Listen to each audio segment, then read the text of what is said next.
तो आज की कहानी है सियार और ढोल।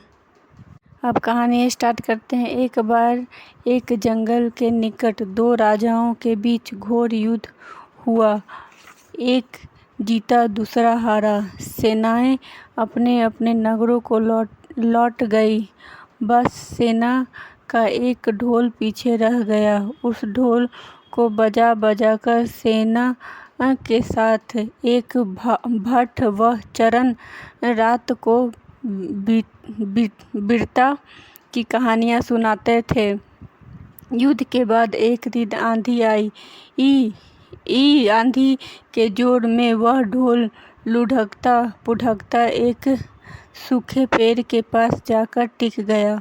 उस पेड़ की सूखी टहनियाँ ढोल से इस तरह से सट गई थी कि तेज हवा चलते ही ढोल पर टकरा जाती और ढमाढम की गूंजने की आवाज़ होती। एक सियार उसी क्षेत्र में घूमता था। उसने ढोल की आवाज़ सुनी। वह बड़ा भयभीत हुआ।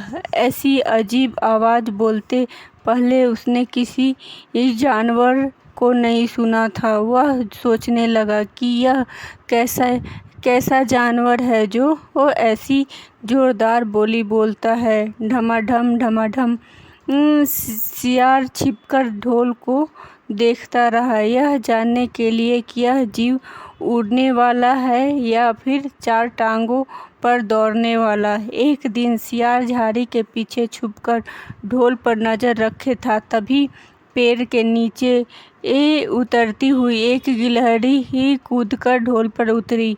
हल्की सी ढम से आवाज़ भी हुई। गिलहरी ढोल पर बैठी दाना कुतरते रही। सियार बड़बड़ाया, ओह, तो यह कोई हिंसक जीव नहीं है। मुझे भी इतना डरना नहीं चाहिए। सियार फूंक फूंक कर कदम रखता ढोल के निकट गया। उसने सूखा ढोल का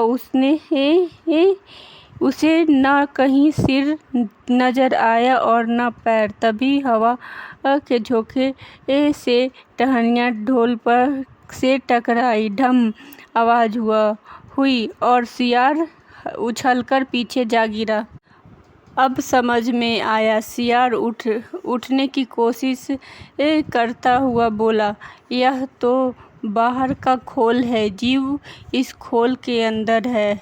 आवाज़ बता रही है कि जो जीव इस खोल के भीतर रहता है वह मोटा ताजा होना चाहिए, चर्बी से भरा शरीर। तभी ये ढम की आवाज़ जोरदार बोली बोलता है।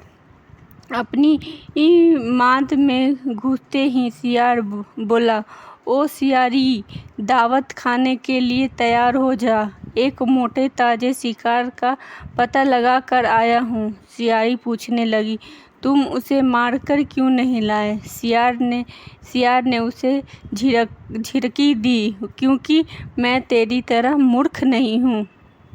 वह एक खोल के भीतर छिपा बैठा है। खोल ऐसा है कि उसमें दो तरफ से सूखी चमड़ी के दरवाजे हैं। मैं एक तरफ से हाथ डाल उसे पकड़ने की कोशिश करता तो वह दूसरी दरवाजे से भाग जाता। चांद निकलने पर दोनों ढोल की ओर गए। जब वे निकट पहुँचे ही रहे थे कि फिर से हवा से टहनियाँ ढोल पर टकराई और ढम की आवाज़ निकली। सियार सियारिन के कान में बोलता, सुनी उसकी आवाज़? जरा सोच, जिसकी आवाज़ ऐसी गहरी है वह खुद कितना मोटा ताजा होगा। दोनों ढोल के सीधा कर दोनों ओर बैठे और लगे दांतों से ढोल की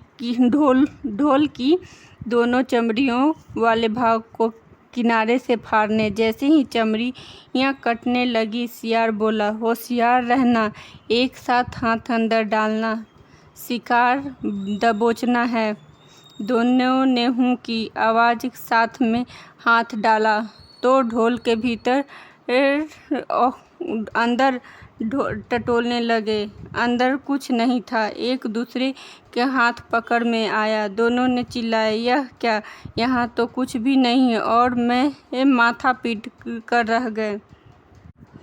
तो हमें इस कहानी से यह सीख मिलती है कि बड़ी बड़ी शेख करने वाले लोग भी कभी कभी ढोल की तरह अंदर से खोखले होते हैं।